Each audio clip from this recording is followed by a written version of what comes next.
നമ്മുടെ പുരാണങ്ങളിൽ ത്രിമൂർത്തികൾ എന്നറിയപ്പെടുന്നത് ബ്രഹ്മാവ്, വിഷ്ണു, മഹേശ്വരൻ എന്നിവരാണ്.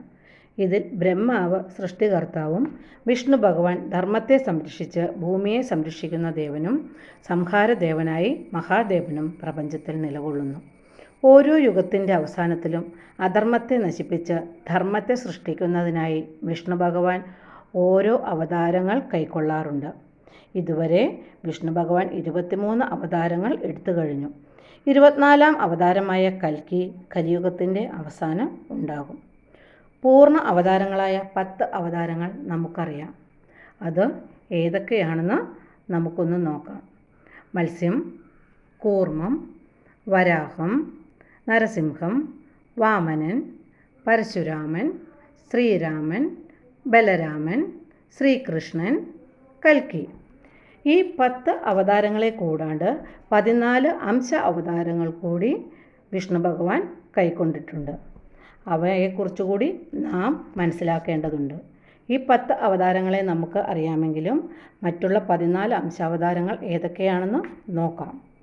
ആദിപുരുഷൻ, മഹാവിഷ്ണുവിൻ്റെ ആദ്യത്തേതും പ്രാഥമികവുമായ അവതാരം. പ്രപഞ്ച സൃഷ്ടികളുടെ ഉറവിടമാണ് ആദിപുരുഷൻ. ആദിശേഷൻ എന്ന നാഗത്തിൻ്റെ മടിയിൽ കിടക്കുന്ന ആദിപുരുഷൻ്റെ നാഭിയിൽ നിന്നുമാണ് പ്രപഞ്ച സൃഷ്ടാവായ ബ്രഹ്മാവിൻ്റെ ജനനം. സനത് കുമാരന്മാർ. ബ്രഹ്മാവ് സൃഷ്ടിച്ച ആദ്യത്തെ കുമാരന്മാർ 4 കുമാരന്മാരാണിവർ. ജീവൻ്റെ സൃഷ്ടിയിൽ ബ്രഹ്മാവിനെ സഹായിക്കുക എന്നതായിരുന്നു ഇവരുടെ ധർമ്മം. നാരദർ.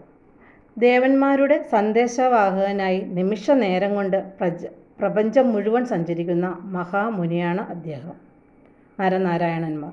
സനാതന ധർമ്മമൂർത്തികളാണിവർ. കൃഷ്ണനും അർജുനനും ഇവരുടെ പുനർജന്മമാണെന്ന് പറയപ്പെടുന്നു.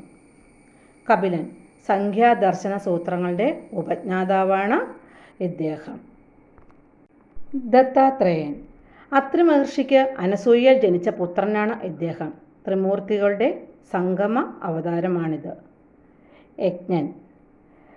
യാഗങ്ങളുടെ ദേവനാണ് ഋഷഭൻ. ജൈനിസം ഇദ്ദേഹത്തിൽ നിന്നാണ് ഉടലെടുക്കുന്നത്. ഒരു പ്രബോധകനും ആത്മീയ നേതാവുമാണ് ഇദ്ദേഹം. പൃഥു. ഭൂമിയെ സംരക്ഷിക്കുന്ന അവതാരമാണിത്.